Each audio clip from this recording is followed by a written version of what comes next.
complete பண்றதுக்காக I will try to complete it. Okay, let's start our class with accounting for partnership firm with fundamentals. Fundamentals ல இருந்து நம்ம start பண்றோம். What is the meaning of partnership? I hope so.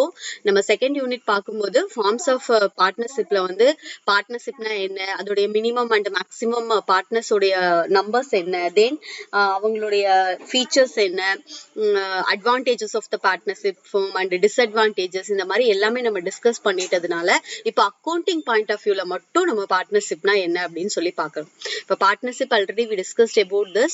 It is a relationship between two or more persons who agreed to carry on a business or share the profits and losses of the business equally or in a agreed ratios. Partnership அப்படிங்கிறது ஒரு ரெண்டு இல்லைன்னா அதுக்கு மேற்பட்ட persons வந்து ஒரு பிசினஸை carry பண்ணுவாங்க. அது மூலமா ஏதாவது ப்ராஃபிட்ஸ் அண்ட் லாசஸ் எது வந்தாலும் ஈக்குவலா ஷேர் பண்ணிப்பாங்க. இந்த options of partnership deed suppose இல்லை அப்படின்னா பார்ட்னர்ஷிப் டீடு அவங்க ஏதாவது ஒரு ரேஷியோ வந்து அக்ரிமெண்ட் ரேஷியோ வச்சிருக்காங்க அப்படின்னா அக்கார்டிங் டு தட் அவங்க என்ன பண்ணுவாங்க, அவங்களுடைய ப்ராஃபிட்ஸை ஷேர் பண்ணிப்பாங்க. அப்ப இந்த ப்ராஃபிட்ஸை யாரு ரன் பண்றது அப்படின்னு பாத்தீங்கன்னா they can jointly maximum 50 partners இருக்கலாம் அப்படின்னு நம்ம பார்த்தோம். அப்ப 50 பார்ட்னர்ஸும் சேர்த்து அவங்களால பிசினஸ் ரன் பண்ண முடியாது அப்படிங்கிற பட்சத்துல ஏதாவது எனி ஒன் பர்சன்ஸ் இல்லைன்னா யாராவது மோர் தென் 1 or 2 பர்சன்ஸ் வந்து என்ன பண்ணுவாங்க, அந்த பிசினஸை கேரி பண்ணி நடத்திட்டு போவாங்க. இதுதான் வந்து ஒரு பார்ட்னர்ஷிப் உடைய ஸ்மால் மீனிங். தென் நம்ம அக்கௌண்டிங் பாயிண்ட் ஆஃப் வியூல பாக்குறதுனால டைரக்டா we are moving to the meaning of partnership deed. Partnership டீட்னா என்ன அப்படின்னு பாத்தீங்கன்னா deed is nothing but an agreement. இது வந்து ஒரு அக்ரிமெண்ட்னு சொல்லுவாங்க. இந்த அக்ரிமெண்ட் வந்து மேபி ஓரலாவும் இருக்கலாம் இல்ல ரிட்டனாவும் இருக்கலாம். It is optional one for the partners. அந்த பார்ட்னர்ஸ்க்கான ஆப்ஷன்ஸ் தான். தென் லால வந்து இந்த மாதிரி எதுவுமே வந்து எக்ஸ்பிரஸ் பண்ணல. as per this agreement நீங்க ரிட்டனா தான் வச்சுக்கணும், ஓரலாதான் வச்சுக்கணும்னு சொல்லிட்டு எதுவுமே சொல்லல. பட் நம்ம என்ன சொல்லலாம், ஒரு பார்ட்னர்ஷிப் வந்து ஸ்மூத்தா ரன் பண்ணும்போது ஓரலா நம்ம சொல்றதை விட ரிட்டன்ல எதுவுமே இருந்துச்சு அப்படின்னா கண்டிப்பா வந்து அது நமக்கு ஃபியூச்சர்ல எந்த ப்ராப்ளமும் இல்லாம தடுக்க முடியும் அப்படின்னு சொல்றாங்க. இப்ப நான் சொல்லிட்டு சொல்லல அப்படின்னு சொல்லிட்டு நமக்கு எந்த எவிடன்ஸும் கிடையாது. பட் பார்ட்னர்ஷிப் ரிட்டன்ல வச்சுட்டு இருக்கும்போது நமக்கு அது மாதிரி ஃபியூச்சர்ல எந்த ஒரு அதாவது பார்ட்னர்ஸ் இடையில எந்த ப்ராப்ளமும் வராது அப்படிங்கிறது ஒரு சேஃப்டிக்காக இந்த பார்ட்னர்ஷிப் டீட் வந்து ரிட்டன்ல வச்சுக்கிட்டா பெஸ்டா இருக்கும். இப்போ ஓகே, பார்ட்னர்ஷிப் டீட் வந்து நான் எழுதணும்னு முடிவு பண்ணிட்டேன். அப்ப நான் அந்த பார்ட்னர்ஷிப்ல என்னென்னலாம் இன்ஃபர்மேஷன்ஸ் நான் ரைட் பண்ணணும், what all the informations I have to right it in that partnership agreement. First வந்து என்னோட ஃபர்மோட அக்ரிமெண்ட். ஒரு பார்ட்னர்ஷிப் ஃபர்ம் இருந்துச்சுன்னா அதோடைய நேம் என்ன அப்படிங்கறத நம்ம எழுதணும். அந்த பார்ட்னர்ஷிப் வந்து எங்க வந்து லொகேட் ஆயிருக்கு அப்படின்னு சொல்லிட்டு அட்ரஸ் எழுதணும். தென் அந்த இதுல யாரெல்லாம் பார்ட்னர்ஸ், அந்த பார்ட்னர்ஸோடைய பேர் என்ன, அவங்களுடைய அட்ரஸ் என்ன அப்படிங்கறது மென்ஷன் பண்ணிருக்கணும். தென் இது என்ன கைண்ட் ஆஃப் பிசினஸ், இது எந்த பிசினஸ் ரன் பண்றாங்க, அதே மாதிரி வேர் இட் வாஸ் சிச்சுவேட்டட் அப்படிங்கறது நம்ம பண்ணிருக்கணும். Then duration of the partnership, maybe நான் வந்து இது ஒரு 5 இயர்ஸ் வரைக்குமோ இல்ல ஒரு 10 இயர்ஸ் வரைக்குமோ ஒரு ப்ரீ பிளான்டா நான் கொண்டு போறேன் அப்படின்னா அதை நான் அந்த பார்ட்னர்ஷிப் டீட்ல மென்ஷன் பண்ணிருக்கணும். Then date of commencement of partnership, இது மோஸ்ட் இம்பார்ட்டன்ட். அந்த பிசினஸை எப்ப ஸ்டார்ட் பண்ணாங்கிற டேட் வந்து நம்ம மென்ஷன் பண்ணிருக்கணும். தென் ஒரு பார்ட்னர்ஸும் மேக்சிமம் 50 பார்ட்னர்ஸ் இருக்காங்கன்னா ஈச் பார்ட்னர்ஸும் எவ்வளவு கேபிட்டல் அவங்க கான்ட்ரிபியூட் பண்ணிருக்காங்க அப்படிங்கிற informations compulsory we have to write it in the partnership deed. தென் அவங்களுக்கு ப்ராஃபிட்ஸ் அண்ட் லாசஸ் வந்து ஷேர் பண்ணிக்கிறாங்க அப்படின்னா அது எந்த ரேஷியோல ஷேர் பண்றாங்க அப்படிங்கிற ரேஷியோவை நம்ம என்ன பண்ணணும், பார்ட்னர்ஷிப் டீட்ல மென்ஷன் பண்ணிருக்கணும். Then interest on partners capital and drawings, பார்ட்னர்ஸோட கேபிட்டலுக்கு எவ்வளவு இன்ட்ரெஸ்ட் கொடுக்குறோம் இல்ல அவங்களோட டிராயிங்க்கு எவ்வளவு சார்ஜ் பண்றாங்க அப்படிங்கிற இன்ட்ரெஸ்ட் உடைய ரேட் வந்து we must mention in the partnership deed. Then interest on loan by the partner to the firms, loan வந்து எடுத்திருந்தாங்க அப்படின்னா அதுக்கு எவ்வளவு இன்ட்ரெஸ்ட் அப்படிங்கறத மென்ஷன் பண்ணிருக்கணும். ரேட் ஆஃப் இன்ட்ரெஸ்ட் மென்ஷன் பண்ணிருக்கணும். சப்போஸ் ஏதாவது ஒரு பார்ட்னர் வந்து ஒர்க்கிங் பார்ட்னரா இருக்காரு, அவருக்கு வந்து சேலரி நம்ம அலாட் பண்றோம், ஒரு எம்ப்ளாயியாவே இருக்காரு அப்படின்னா அந்த சேலரி கொடுக்குறோம்னா அதை நம்ம மென்ஷன் பண்ணணும். சப்போஸ் தென் கமிஷன்ஸ் ஏதாவது கொடுக்குறாங்க அப்படின்னா அந்த கமிஷனுடைய பெர்சன்டேஜும் என்ன பண்ணிருக்கணும், மென்ஷன் பண்ணிருக்கணும். சப்போஸ் ஏதாவது ஒரு பார்ட்னர்ஸ்க்கு கொடுக்குறாங்க அப்படின்னா. Then method of the computation and treatment of goodwill, it's most important.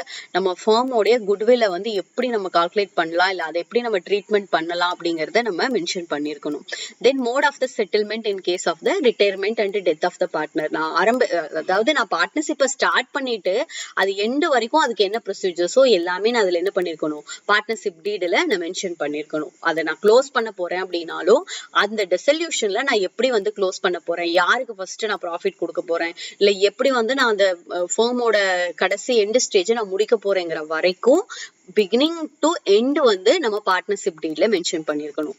Suppose நான் பார்ட்னர்ஷிப் டீட் வந்து நான் இது பண்ணல, நான் எழுதல, அதாவது நான் இப்ப சொன்ன இன்ஃபர்மேஷன்ல சில இன்ஃபர்மேஷன்ஸ் நான் எழுதல, அப்போ வந்து எழுதாத டைம்ல ஏதாவது ஒண்ணு கொடுக்கணும் அப்படின்னா அதுக்கு ரூல் இருக்கா அப்படின்னா இருக்கு. சப்போஸ் இந்த absence of the partnership deed நீங்க எழுதாத பட்சத்திலையும் அதுக்குன்னு சொல்லிட்டு சில ரூல்ஸ் வச்சிருக்காங்க. as per the partnership act 1932ல நமக்கு மென்ஷன் பண்ணி கொடுத்திருக்காங்க. அப்ப நான் பார்ட்னர்ஷிப்ல நான் ப்ராஃபிட் ஷேரிங் ரேஷியோவை நான் மென்ஷன் பண்ணியிருந்தேன்னா அதுபடி நான் ப்ராஃபிட்டை ஷேர் பண்ணி கொடுத்துருவேன். சப்போஸ் நான் மென்ஷன் பண்ணல அப்படின்னா as per the rule என்ன சொல்லுதுன்னா, நான் எல்லா பார்ட்னருக்கும் ஈக்குவல் ரேஷியோல ப்ராஃபிட் அண்ட் லாஸை பிரிச்சு கொடுக்கணும் அப்படின்னு சொல்லிட்டு ரூல் சொல்லுது. அது அவங்களுடைய அவங்க எவ்வளவு இன்வெஸ்ட் பண்ணியிருந்தாலும் சரி, அதாவது அதிகமா இன்வெஸ்ட் பண்ணியிருந்தாலும் சரி இல்ல கம்மியா இன்வெஸ்ட் பண்ணியிருந்தாலும் சரி, அவங்களுக்கு கிடைக்கிற ப்ராஃபிட் எப்படி கிடைச்சிரும், ஈக்குவலா கிடைச்சிரும். எப்போ இந்த ஆப்ஷன்ஸ் ஆஃப் அ பார்ட்னர்ஷிப் டீட்ல நீ மென்ஷன் பண்ணல அப்படின்னா.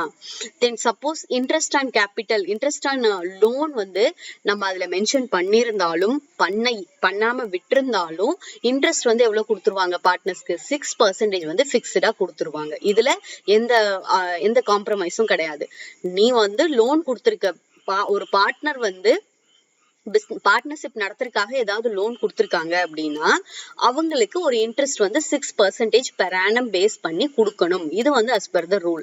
நீங்க மென்ஷன் பண்ணிருந்தீங்கன்னா அந்த ரேட் ஆஃப் இன்ட்ரெஸ்ட்ல கொடுப்பாங்க, மென்ஷன் பண்ணலைன்னா 6% கொடுப்பாங்க.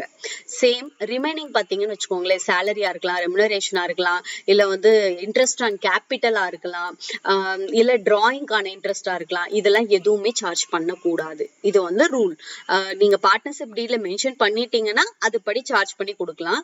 சப்போஸ் நீங்க மென்ஷன் பண்ணல அப்படின்னா இந்த மாதிரி எந்த விதவுமே அவங்களுக்கு வாங்குறதுக்கு ரைட்ஸ் கிடையாது. பார்ட்னர்ஸ்க்கு வந்து இன்ட்ரெஸ்ட் ஆன் கேபிட்டல் வாங்க ரைட்ஸ் கிடையாது, சேலரி வாங்க, கமிஷன் வாங்க, ரெமுனரேஷன் வாங்க, எதுக்குமே அவங்களுக்கு ரைட்ஸ் கிடையாது. மென்ஷன் பண்ணியிருந்தா மட்டும்தான் கொடுப்பாங்க. டிராயிங்குமே வந்து வாங்கியிருந்தா கூட அதுக்கும் வந்து இந்த பார்ட்னர்ஷிப் ஃபர்ம் என்ன பண்ணாது, அவங்களுக்கு இன்ட்ரெஸ்ட் சார்ஜ் பண்ணாது. ஒரே ஒரு ஆப்ஷன் தான், நீ இன்ட்ரெஸ்ட் ஆன் லோன் கொடுத்திருக்கியா அதுக்கு இன்ட்ரெஸ்ட் வந்து 6% கொடுக்கும் ரூல்ல. அது as per the rule. This is most important one. Then இப்போ வந்து ஓகே நம்ம அக்கௌண்ட்ஸ் பார்த்துலாம். அக்கௌண்ட்ஸ்ல வந்து meaning of profit and loss appropriation account. நம்ம வந்து பார்ட்னர்ஷிப்ல வந்து ஃபண்டமெண்டலா ஃபர்ஸ்ட் நம்ம ஒரு அக்கௌண்ட்ஸ் ப்ரிப்பேர் பண்றோம்னா இதுதான், இந்த அக்கௌண்ட் தான் profit and loss appropriation account. What is the meaning for appropriation is nothing but distribution, அவ்வளவுதான் அதோட மீனிங். அப்ப ப்ராஃபிட்டையும் லாஸையும் நான் எப்படி டிஸ்ட்ரிபியூட் பண்ணி கொடுக்குறேன் பார்ட்னருக்கு அப்படிங்கிறதுக்காக நம்ம ப்ரிப்பேர் பண்ற ஒரு அக்கௌண்ட் தான் ப்ராஃபிட் அண்ட் லாஸ் அக்கௌண்ட். இந்த அக்கௌண்ட் எப்படி இருக்கும்னா இது வந்து ஒரு லெட்ஜர் அக்கௌண்ட். லெட்ஜர் அக்கௌண்ட் அப்படிங்கும் போதே டெபிட் அண்ட் கிரெடிட் அப்படின்னு சொல்லிட்டு ரெண்டு சைடு இருக்கும். இதை வந்து ஜஸ்ட் நம்ம எப்படி ப்ராஃபிட் அண்ட் லாஸ் அக்கௌண்ட், நம்ம ஃபைனல் அக்கௌண்ட்ஸ்ல ப்ராஃபிட் அண்ட் லாஸ் அக்கௌண்ட்னா என்னன்னு பார்த்தோம். அதோடைய ஒரு எக்ஸ்டென்ஷனா தான் வந்து profit and loss appropriation account அப்படின்னு சொல்லி இருக்கு. இதுல எதுக்காக எஸ்பெஷலி பண்றாங்க அப்படின்னா ஒரே ஒரு பர்பஸ்க்காக தான், கிடைக்கிற நெட் ப்ராஃபிட்டை அவங்க பார்ட்னர்ஸ்க்கு எப்படி பிரிச்சு கொடுக்குறாங்க. அப்ப நெட் ப்ராஃபிட் அப்படிங்கறது நம்ம கிராஸ் ப்ராஃபிட்ல இருக்கிற எல்லா அட்ஜஸ்ட்மெண்ட்டையும் பண்ணதுக்கு அப்புறமா பேலன்ஸ் இருக்க நெட் ப்ராஃபிட். அப்ப அந்த அட்ஜஸ்ட்மெண்ட் எல்லாம் என்னன்னு பாத்தீங்கன்னா, எனக்கு கிராஸ் ப்ராஃபிட் இருக்கு, அதுல இருந்து நான் என்னென்ன அட்ஜஸ்ட்மெண்ட் எல்லாம் பண்ணணும்னா interest on capital, interest on drawing, then commission, salary, இந்த மாதிரி ஏதாவது இன்ட்ரெஸ்ட் ஆன் லோன், இந்த மாதிரி ஏதாவது இருந்துச்சு அப்படின்னா அது எல்லாமே நான் அட்ஜஸ்ட் பண்ணதுக்கு அப்புறமா, அட்ஜஸ்ட் பண்ணணும்னா எதை நான் ஆட் பண்ணணும், லெஸ் பண்றத லெஸ் பண்ணணும், அது அட்ஜஸ்ட்மெண்ட். இதை நான் பண்ணதுக்கு அப்புறமா எனக்கு கிடைக்கிற நெட் ப்ராஃபிட்டை நான் யாருக்கு பிரிச்சு கொடுப்பேன், இருக்கிற பார்ட்னர்ஸ்க்கு நான் பிரிச்சு கொடுப்பேன். அதுக்காக நான் ஓபன் பண்ற ஒரு அக்கௌண்ட் தான் profit and loss appropriation account. இதோட ஃபார்மேட் உங்களுக்கு நான் கொடுத்துருக்கேன். இது மூலமா எதை வந்து நம்ம ஆட் பண்ணுவோம், எது வந்து நமக்கு டெபிட்ல வரும், கிரெடிட்ல வரும் அப்படிங்கிறது தெரியும். இப்போ ரிசர்வ்ஸ் ஏதாவது இருந்துச்சு அப்படின்னா டெபிட்ல போட்டிருப்போம். இன்ட்ரெஸ்ட் அண்ட் கேபிட்டல் இருந்துச்சுன்னா it is shown in the debit side. Then partner salary it is shown in the debit debit side. அப்போ நெட் ப்ராஃபிட் சேம் நம்ம ப்ராஃபிட் அண்ட் லாஸ் அக்கௌண்ட்டுக்கு என்ன ரூல் யூஸ் பண்றோமோ அதே ரூல் படி தான் இன்ட்ரெஸ்ட் ஆன் டிராயிங்ஸை வந்து நம்ம கிரெடிட் பண்ணிக்கிறோம்.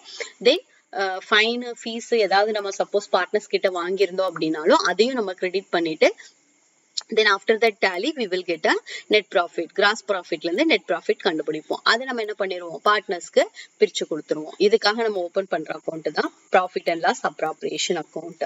ஓகே, இப்போ நம்ம சில அக்கௌண்டிங் ட்ரீட்மெண்ட்ஸும் அந்த ஐட்டம்ஸ்க்கான ஜர்னல் என்ட்ரிஸும் we will discussed.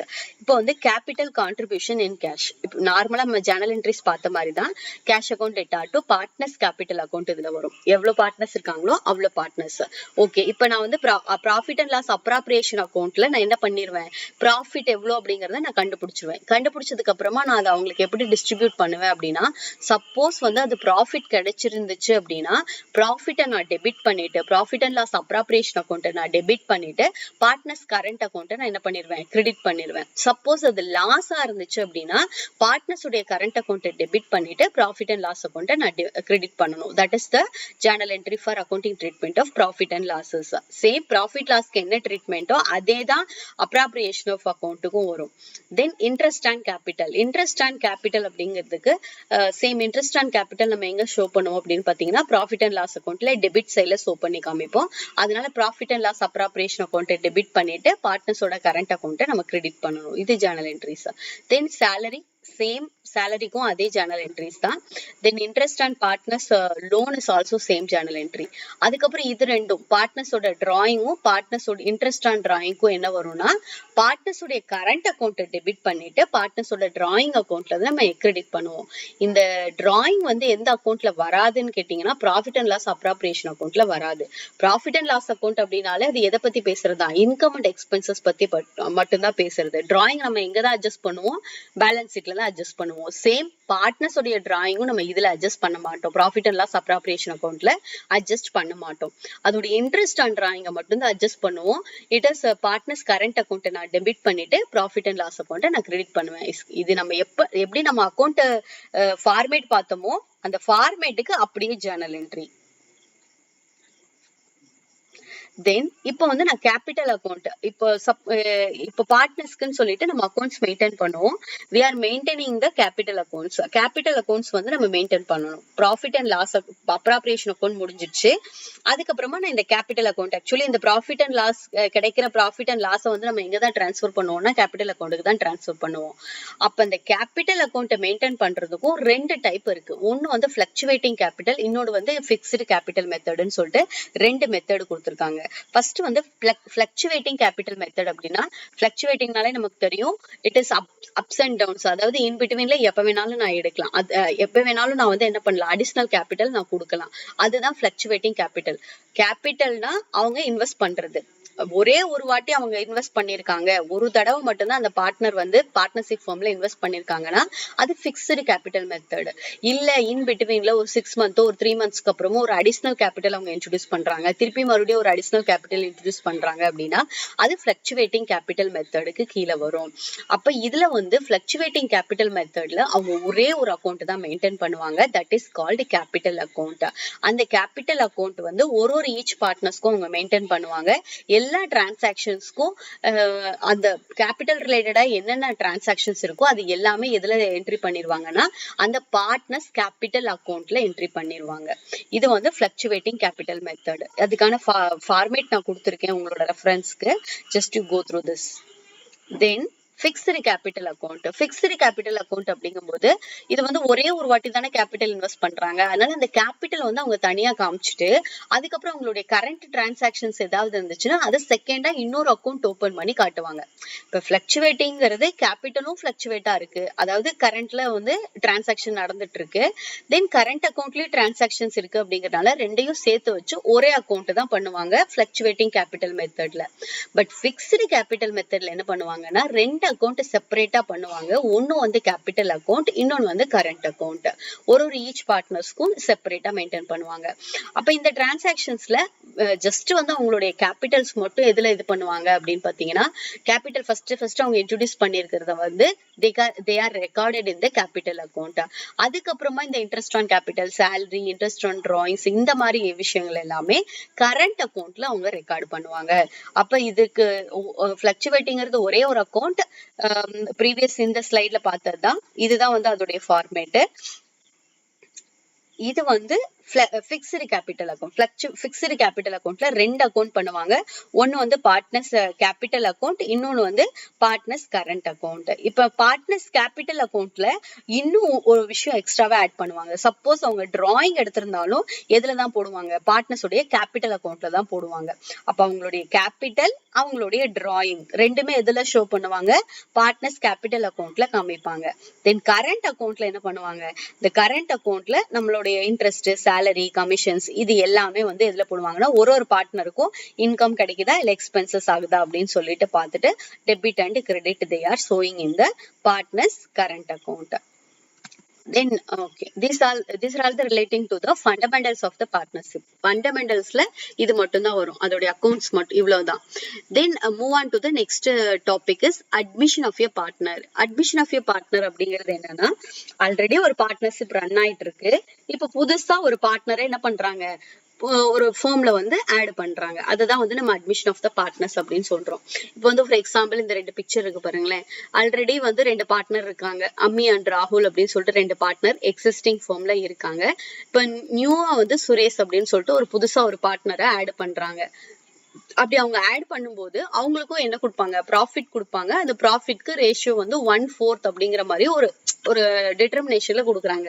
ஆல்ரெடி இவங்க ஷேர் பண்ணிட்டு இருக்க ப்ராஃபிட் ஷேரிங் ரேஷியோ வந்து 5:3. இப்போ புதுசா ஒரு பார்ட்னர் வந்து இந்த கண்டிஷன்ல உனக்கு வந்து வர்ற ப்ராஃபிட்ல 1/4 வந்து நாங்க கொடுக்குறோம் அப்படின்னு சொல்லி ஒரு கண்டிஷன்ல என்ன பண்றாங்க? புதுசா ஒரு பார்ட்னரை ஆட் பண்றாங்க, எக்ஸிஸ்டிங் ஃபார்ம்ல ஆட் பண்றாங்க. அதுதான் நம்ம என்னன்னு சொல்றோம்? அட்மிஷன் ஆஃப் த பார்ட்னர்ஸ் அப்படின்னு சொல்றோம்.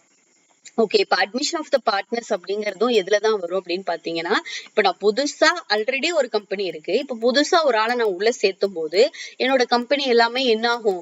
திருப்பி வந்து ரீகான்ஸ்டியூஷன் ஆகும். மறுபடியும் வந்து நான் அதுல இருக்கிற ரூல்ஸ் அண்ட் ரெகுலேஷன்ஸ்ல நான் என்ன பண்ணி வைப்பேன்? சேஞ்ச் பண்ணி வைப்பேன். பழைய அக்கௌண்ட்ஸ் எல்லாம் க்ளோஸ் பண்ணி வச்சுட்டு ஃப்ரெஷ்ஷா வந்து அக்கௌண்ட்ஸ் வந்து நான் ஸ்டார்ட் பண்ணுவேன். அப்ப அதுதான் நம்ம என்னன்னு சொல்றோம்? மீனிங் ரீகான்ஸ்டியூஷன் அப்படின்னு சொல்றோம். ரீகான்ஸ்டியூஷன் அப்படிங்கிறது இப்ப ஆல்ரெடி வந்து 1 or 2 persons வந்து நம்ம என்ன பண்ணிட்டு இருக்காங்க? பிசினஸ் ரன் பண்ணிட்டு இருக்காங்க. அப்ப எக்ஸிஸ்டிங்கா ஒரு அமௌண்ட் போட்டிருப்பாங்க. இப்ப அதுல ஏதாவது ஒரு சேஞ்சஸ் வருது. ஏதாவது சேஞ்சஸ்னா என்ன? புதுசா ஒரு பார்ட்னர் வரும்போது கேபிட்டல் கொண்டு வருவான், அவனுக்கு ப்ராஃபிட் ஷேர் பண்ணுவாங்க. இல்ல பழைய குட்வில் இருந்துச்சுன்னா அவங்க ஷேர் பண்ணிக்குவாங்க. இல்ல புது பார்ட்னர் வரும்போதும் குட்வில் எடுத்துட்டு வருவாங்க. இந்த மாதிரி நிறைய சேஞ்சஸ் இருக்கும்போது அப்ப அவங்களுடைய எக்ஸிஸ்டிங் அக்ரிமெண்ட் அவங்க என்ன பண்ண வேண்டியது இருக்கும்? திருப்பி மாத்தி மறுபடியும் ரீகான்ஸ்டியூஷன் பண்ண வேண்டி இருக்கும். திருப்பி மாத்தி அவங்க எழுதுற மாதிரி இருக்கும். அதுதான் நம்ம ரீகான்ஸ்டியூஷன் அப்படின்னு சொல்றோம். இது எதுக்காக அப்படின்னு பாத்தீங்கன்னா, இட் இஸ் ஒரு பழைய அக்ரிமெண்ட்டை வந்து நம்ம க்ளோஸ் பண்ணிட்டு புது அக்ரிமெண்ட்டை கொண்டு வரதுக்காக தான் இந்த ரீகான்ஸ்டியூஷன் அப்படிங்கறது நம்ம ஃபாலோ பண்றோம். எப்பெல்லாம் நம்ம ஃபார்ம்ல ரீகான்ஸ்டியூஷன்ஸ் நடக்கும் அப்படின்னு பாத்தீங்கன்னா, it is we can have not only the admission டைம்ல இல்ல மட்டும் கிடையாது. நம்ம எப்பெல்லாம் நம்மளுடைய அக்கௌண்ட்ஸை வந்து அக்ரிமெண்ட்டை நம்ம மாத்தி அமைக்கிறோமோ அப்ப எல்லாமே இந்த வந்து ரீகான்ஸ்டியூஷன் அப்படிங்கிற ஒரு பாயிண்ட் வந்து உள்ள வருது. அப்ப எப்பெல்லாம் நம்ம என்னென்ன பாசிபிலிட்டிஸ் இருக்கு? நம்மளுடைய பழைய அக்ரிமெண்ட்டை க்ளோஸ் பண்ணிட்டு புதுசா ஒரு அக்ரிமெண்ட் போடுறதுக்கு என்னெல்லாம் பாசிபிலிட்டிஸ் இருக்கு? Admission of a new partner. ஒரு பார்ட்னர் உள்ள வராங்க, இல்ல ஏதாவது ஒரு பழைய பார்ட்னர் வந்து ரிட்டையர்ட் ஆகி வெளியில போறாங்க. தென் ஆர் அதர்வைஸ் அன்பார்ச்சுனேட்டா இருக்கிற பார்ட்னர்ஸ்ல ஏதாவது ஒரு பார்ட்னர் வந்து டெத் ஆயிடுறாங்க. சப்போஸ் வந்து ரொம்ப நாளாவே இந்த மாதிரி தான் போயிட்டு இருக்கு, நான் வந்து கொஞ்சம் ப்ராஃபிட் ஷேரிங் ரேஷியோலாம் நம்ம சேஞ்ச் பண்ணலாம் அப்படின்னு சொல்லிட்டு ஏதாவது அவங்க வந்து என்ன பண்றாங்க? ப்ராஃபிட் ஷேரிங் ரேஷியோவை சேஞ்ச் பண்றாங்க. இந்த மாதிரி பாசிபிலிட்டிஸ்ல எல்லாமே ஒரு பழைய பார்ட்னர்ஷிப் ஃபார்ம்ல இருக்கிற அக்ரிமெண்ட்டை க்ளோஸ் பண்ணிட்டு புதுசா ஒரு அக்ரிமெண்ட்டை ஃப்ரேம் பண்ணி ஒரு புது ஃபார்ம் மாதிரி அவங்க என்ன பண்ணுவாங்க? ரீகான்ஸ்டியூட் பண்ணுவாங்க. திருப்பி மறுபடியும் புதுசா அமைப்பாங்க. ஃபர்ஸ்ட் நம்ம இதுல வந்து ஃபர்ஸ்ட் பாயிண்ட்ல என்ன பார்க்க போறோம்னா, admission of new partners. Admission of new partner எதுக்கு பண்ணணும்? ஆக்சுவலி தான் 2 பார்ட்னர் இருக்காங்க. புதுசா ஒரு பார்ட்னர் எதுக்காக பண்ணணும்னா, சப்போஸ் வந்து அந்த பார்ட்னர்ஷிப்ல ஏதாவது ஒரு ஃபண்ட் பத்தல, அமௌண்ட் வந்து கேபிட்டல் பத்தல, இன்னொரு பர்சன் வந்து ஹெல்ப் பண்றாங்க, இல்ல ஒரு மேனேஜ்மெண்டே வந்து நம்ம 2 பேரும் சமாளிக்க முடியல, இன்னொரு ஆள் கூட இருந்தாங்கன்னா இன்னும் நம்மளோட பிசினஸை டெவலப் பண்ண முடியும் அப்படிங்கிற ஒரு ரீசனுக்காக நம்ம என்ன பண்ணுவோம், புதுசா ஒரு பார்ட்னரை எடுத்துப்போம். அப்ப அவன் உள்ள புதுசா ஒரு பார்ட்னர் உள்ள வரானா நமக்கு 2 பெனிஃபிட் கிடைக்கும். அவனும் அமௌண்ட் கொண்டு வருவான், அடிஷனலா கேபிட்டல் கிடைக்கும், அதுக்கப்புறம் அவனோட ஐடியாஸ் கிடைக்கும், அவனுடைய மேனேஜ்மெண்ட் ஸ்கில்ஸ் இருந்தாலும் we can use it. அப்ப இந்த பர்பஸ்க்கு எல்லாம் தான் நம்ம ஒரு புது பார்ட்னரை சேர்த்துக்கிறோம். அப்படி ஒரு புது பார்ட்னரை நம்ம சேர்த்துக்கிறோம் அப்படிங்கும் போது எக்ஸிஸ்டிங் பார்ட்னர்ஸ் என்ன பண்ணுவாங்க, அவங்க கண்டிப்பா வந்து அக்ரி பண்ணணும். எவ்வளவு பார்ட்னர்ஸ் இருந்தாலும் எல்லா பார்ட்னர்ஸும் they have to give their consent. கன்சென்ட்னா நான் ஓகே, இந்த ஆளை வந்து நம்ம ஆல்ரெடி ரன் பண்ணிட்டு இருக்க எக்ஸிஸ்டிங் கம்பெனில நான் இவரை சேர்த்துக்கிறதுக்கு எனக்கு சம்மதம்னு சொல்லிட்டு எல்லா பார்ட்னருமே என்ன பண்ணணும், அக்ரி பண்ணணும். இல்ல ஒரு பார்ட்னர் அப்ஜெக்ஷன் கொடுத்தாலும் they are not permitting for the admission of a new partners. அப்ப எல்லாருமே இதுக்கு வந்து என்ன பண்ணணும், அக்ரி பண்ணிக்கிட்டா மட்டும்தான் புதுசா ஒரு பார்ட்னரை நம்ம உள்ள சேர்த்துக்க முடியும். ஓகே, இப்ப புதுசா ஒரு பார்ட்னர் உள்ள வந்துட்டாங்க. அப்ப புதுசா உள்ள வர்ற பார்ட்னருக்கு அவங்களுக்குன்னு சில ரைட்ஸ் வச்சிருப்பாங்க. இப்ப நான் பழைய பார்ட்னர், நான் பழைய பார்ட்னர் தான் எனக்கு ஒரு பெனிஃபிட் இருக்கும் இல்லையா. இப்ப புதுசா வந்தவங்களுக்கு எல்லா பெனிஃபிட்டும் உடனே கொடுப்பாங்களான்னா கொடுக்க மாட்டாங்க. அப்ப அதுக்குன்னு சொல்லிட்டு என்ன பண்றாங்க, ஒரு ரெண்டு டைப் ஆஃப் ரைட்ஸ் வந்து கொடுக்குறாங்க. ஒண்ணு என்னன்னு பாத்தீங்கன்னா, right to share the assets of the partnership firms. அவங்க வந்து அவங்க எவ்வளவு கேபிட்டல் கொண்டு வராங்களோ அதை பேஸ் பண்ணி என்ன பண்ணுவாங்க, அவங்களுக்கு அசெட்ஸை ஷேர் பண்றதுக்கு ரைட்ஸ் கொடுப்பாங்க. அது வந்து அக்கார்டிங் டு தேர் கேபிட்டல், அவன் கேபிட்டலும் கொண்டு வர்றான் அப்படிங்கிற பட்சத்துல. இன்னொரு ரைட்ஸ் என்னன்னு கேட்டா, இப்போ rights to share the profits of the partnership firms. Profits அப்படிங்கிறது என்னன்னு பாத்தீங்கன்னா, அவங்க they are bringing the goodwill அவங்க கொண்டு வர்றாங்க அப்படிங்கிற பட்சத்துலயும் அவங்களுக்கு என்ன பண்ணுவாங்க, they are giving the profits. Okay, இப்ப நான் 2 ரைட்ஸ் சொல்லிட்டேன். இப்ப புதுசா ஒரு பார்ட்னர்ஸ் உள்ள வந்துட்டாங்க, இதெல்லாமே வந்து அவங்களுக்கு கொடுக்குற பெனிஃபிட்ஸ் தான். இப்ப நான் உள்ள வரும்போது என்னுடைய அக்கௌண்ட்ல என்னென்னலாம் நான் மாத்தி அமைக்கணும், என்னென்னலாம் எனக்கு வேலை இருக்கு, இல்ல நான் பழைய அக்கௌண்ட்டை எப்படி நான் க்ளோஸ் பண்ணணும் அப்படிங்கறதா வந்து most important points at the time of the admission of your new partners. நான் என்ன பண்ணணும்னா, ஃபர்ஸ்ட் வந்து ஒரு நியூ ப்ராஃபிட் ஷேரிங் ரேஷியோ நான் கண்டுபிடிக்கணும். இப்ப ப்ரீவியஸ் எக்ஸாம்பிள்ஸ்ல நம்ம பார்த்தோம், அவங்க வந்து ஒரு 5:4 ஒரு 2 பார்ட்னர் இருக்காங்க, 1/4 சொல்லிட்டு புதுசா ஒரு பார்ட்னர் வராரு அப்படிங்கும் போது நான் என்ன பண்ணணும், நியூ ப்ராஃபிட் ஷேரிங் ரேஷியோ நான் கண்டுபிடிக்கணும். இப்போ புதுசா ஒரு பார்ட்னர் வரும்போது கண்டிப்பா பழைய பார்ட்னர்ஸ் அவங்களுடைய ஷேர் ஆஃப் ப்ராஃபிட்ஸ்ல இருந்து கொஞ்சமாவது என்ன பண்ண வேண்டியது இருக்கும், சாக்ரிஃபைஸ் பண்ண வேண்டியது இருக்கும். Or otherwise they can gain also, it is possible. Maximum cases புது பார்ட்னர் வரும்போது கண்டிப்பா சாக்ரிஃபைஸ் தான் இருக்கும். அப்ப அந்த சாக்ரிஃபைசிங்னா எவ்வளவு வந்து பழைய பார்ட்னர் சாக்ரிஃபைஸ் பண்ணிருக்காங்க, அப்போ ஓல்டு பார்ட்னருடைய சாக்ரிஃபைசிங் ரேஷியோ நான் கண்டுபிடிக்கணும். நியூ ப்ராஃபிட் ஷேரிங் ரேஷியோ நான் எல்லா பார்ட்னருக்குமே கண்டுபிடிக்கணும், பழசு புதுசுன்னு சொல்லிட்டு. பட் சாக்ரிஃபைசிங் ரேஷியோ யாரு சாக்ரிஃபைஸ் பண்ணுவாங்கன்னா ஓல்டு பார்ட்னர்ஸ் தான் பண்ணுவாங்க. நான் அதை கால்குலேட் பண்ணணும். ஓகே, எனக்கு ஆல்ரெடி ஒரு 10 வருஷமா நான் இந்த கம்பெனியை நான் ரன் பண்ணிட்டு இருக்கேன், எனக்கு ஆல்ரெடி ஒரு நல்ல பேர் இருக்கு என் கம்பெனிக்கு. அப்ப அந்த பேர் மூலமா கிடைச்ச பெனிஃபிட் எல்லாமே புதுசா இப்ப வந்த பார்ட்னருக்கு கொடுத்துட முடியுமா, கண்டிப்பா என்ன பண்ண மாட்டாங்க, கொடுக்க மாட்டாங்க. அதுக்காக அவங்க என்ன பண்றாங்க, அந்த குட்வில் எவ்வளவுன்னு சொல்லி வேல்யூ பண்ணிட்டு அதை வந்து அட்ஜஸ்ட் பண்ணிக்குவாங்க. யார் அட்ஜஸ்ட் பண்ணிக்குவாங்கன்னா பழைய பார்ட்னர்ஸ் எடுத்துப்பாங்க. ஏன் எடுத்துக்கிறாங்க, நீ இப்பதான் புதுசா வந்திருக்க, நான் 10 வருஷமா இதை ரன் பண்ணி நான் ஒரு குட்வில் சம்பாதிச்சிருக்கேன் அப்படிங்கும் போது அந்த குட்வில்லோட ரைட்ஸ் எனக்கு தான் இருக்கு அப்படின்னு சொல்லிட்டு அந்த பழைய பார்ட்னர்ஸ் என்ன பண்ணுவாங்க, வேல்யூ பண்ணி அவங்க அந்த குட்வில்ல அட்ஜஸ்ட் பண்ணுவாங்க. That is also one of the treatment of accounting. இதெல்லாம் பண்ணி முடிச்சதுக்கு அப்புறமா எனக்கு ஆல்ரெடி இருக்கிற அசெட்ஸை என்ன பண்ணுவேன்னா நான் ரீவேல்யூ பண்ணுவேன். ஏன் ரீவேல்யூ பண்ணுவேன், நான் அசெட் வாங்கும் போது நான் எதுல எழுதியிருப்பேன், காஸ்ட்ல என்ட்ரி பண்ணிருப்பேன். நான் எவ்வளவுக்கு வாங்கியிருக்கணும், ஒரு 2 lakhsக்கு நான் வாங்கியிருக்கேன், ஒரு லேண்ட் வாங்கியிருக்கேன் அப்படின்னா நான் அது 2 lakhsன்னு என்ட்ரி பண்ணி வச்சிருப்பேன் என்னோட அசெட்டை. இப்ப நீ புதுசா ஒரு கரண்ட்ல ஒரு ஆள் வரும்போது கரண்ட்ல என்னோட அசெட்டோட வேல்யூ என்னவோ அதுதான் நான் என்ன பண்ணுவேன்னா என்னோட ரீவேல்யூஷன் அக்கௌண்ட்ல நான் ஷோ பண்ணுவேன். அதுக்காக தான் வந்து அசெட்டை ரீவேல்யூ பண்ணுவாங்க. அதுக்கப்புறமா அதே மாதிரி அசெட் எப்படி நான் அதோட மதிப்பெல்லாம் நான் கூட்டி எழுதுறேனோ அதே மாதிரி என்னோட லைபிலிட்டியும் நான் என்ன பண்ணுவேன், ரீஅசஸ்மெண்ட் பண்ணுவேன். இப்ப நான் ஆல்ரெடி கொடுத்துருப்பேன், நான் லைபிலிட்டிஸ் வந்து யாருக்கெல்லாம் நான் கொடுக்கணும்னு சொல்லி எழுதி வச்சிருப்பேன். இப்ப மறுபடியும் நான் யாருக்கெல்லாம் கொடுக்கணுங்கிறத எக்ஸாக்டா நான் என்ன பண்ணுவேன், ரீஅசஸ் பண்ணி லைபிலிட்டியும் நான் அதே மாதிரி கரெக்டா கொண்டு வருவேன், கரண்ட் பொசிஷனுக்கு கொண்டு வருவேன். இதுவும் வந்து மோஸ்ட் இம்பார்ட்டன்ட் அக்கௌண்டிங் ட்ரீட்மெண்ட். அதுக்கடுத்து பாத்தீங்கன்னா distribution of accumulated profits and reserves. Accumulated ப்ராஃபிட்ஸ்னாலே என்னதான் ரிசர்வ்ஸ் தான். அதாவது ஒரு வருஷமும் எனக்கு கிடைக்கிற ப்ராஃபிட்டை நான் மொத்தமா டிஸ்ட்ரிபியூட் பண்ணாம யாருக்கு பார்ட்னர்ஸ்க்கு நான் மொத்தமா பிரிச்சு கொடுக்காம ஃபியூச்சர்ல எனக்கு ஏதாவது தேவை இருக்கும் அப்படின்னு சொல்லிட்டு நான் கொஞ்சமா ரிசர்வ் எடுத்து வச்சிருப்பேன்.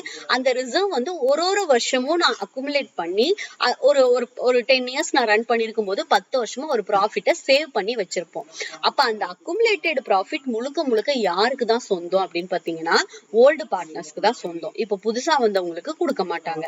அப்ப அந்த அக்குமுலேட்டட் ப்ராஃபிட்டை என்ன பண்ணிருவாங்க, அட் த டைம் ஆஃப் அட்மிஷன்ல ஓல்டு பார்ட்னர்ஸ் வந்து டிஸ்ட்ரிபியூட் பண்ணிக்குவாங்க. அவங்க 2 பேரும் அவங்களுக்குள்ள எவ்வளவு ஷேரோ அதை பிரிச்சு எடுத்துப்பாங்க. இன் ஓல்டு ரேஷியோல டிஸ்ட்ரிபியூட் பண்ணி எடுத்துக்குவாங்க. இதெல்லாம் பண்ணதுக்கு அப்புறமா லாஸ்டா என்ன பண்ணுவாங்க, அவங்களுடைய பார்ட்னர்ஸ் உடைய கேபிட்டலையும் அட்ஜஸ்ட்மெண்ட் பண்ணிருவாங்க according to their current situations.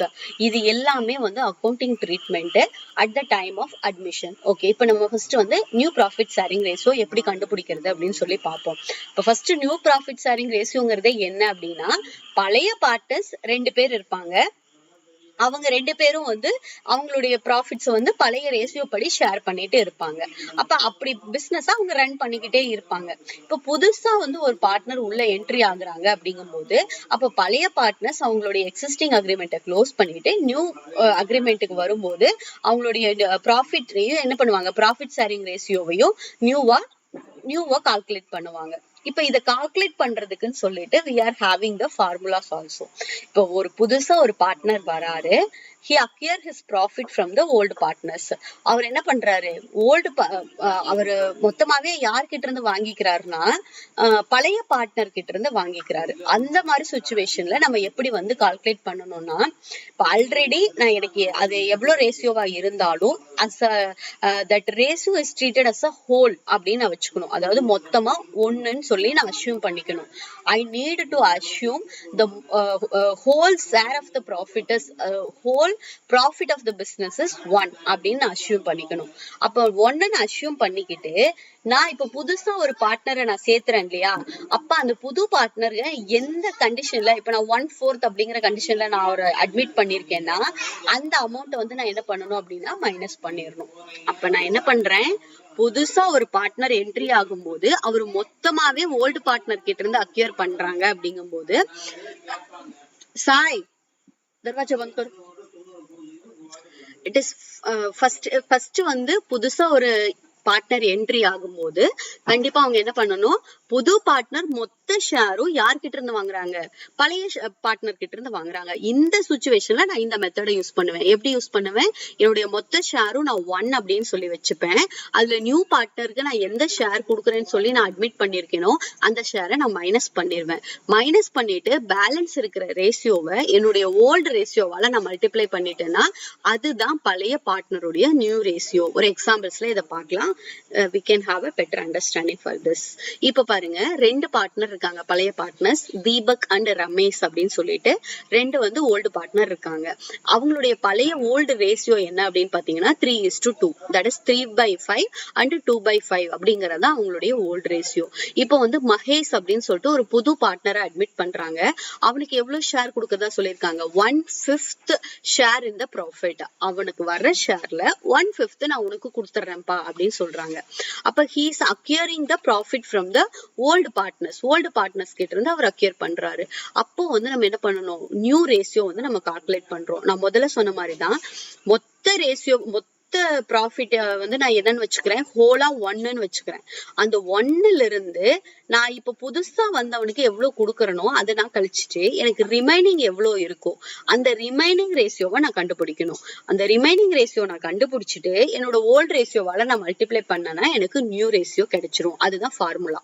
அப்ப பேலன்ஸ் எவ்வளவு நான் கண்டுபிடிக்கிறதுக்கு எப்படி கண்டுபிடிப்பேன், I assumed that the share is 1. whole share is 1 நான் அஸ்யூம் பண்ணிட்டு நான் புது பார்ட்னருக்கு எவ்வளவு கொடுத்திருக்கேன், 1/5 கொடுத்திருக்கேன். அப்ப கால்குலேஷன் படி 1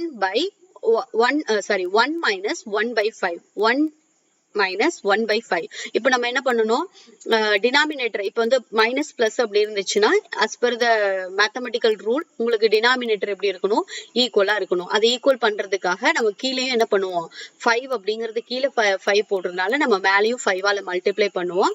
அப்போ 5 by 5 minus 1 by 5 அப்படின்னு எழுதுவோம். அப்ப ரெண்டுக்கும் காமனா 5 வச்சுட்டு 5 minus 1 நமக்கு என்ன ஆன்சர் கிடைக்கும், 4 by 1 அப்படின்னு கிடைக்கும். ஆக்சுவலி நான் சொன்ன மாதிரி டீடைல்டா இதுல இல்ல, பட் ஆனா 1 minus 1 by 5க்கு என்ன ஆன்சர் கிடைக்கும், 4 by 5 கிடைக்கும். இதுல டவுட் இல்லையா மேம்? நம்ம அடுத்து போலாமா? Okay ma'am, thank you.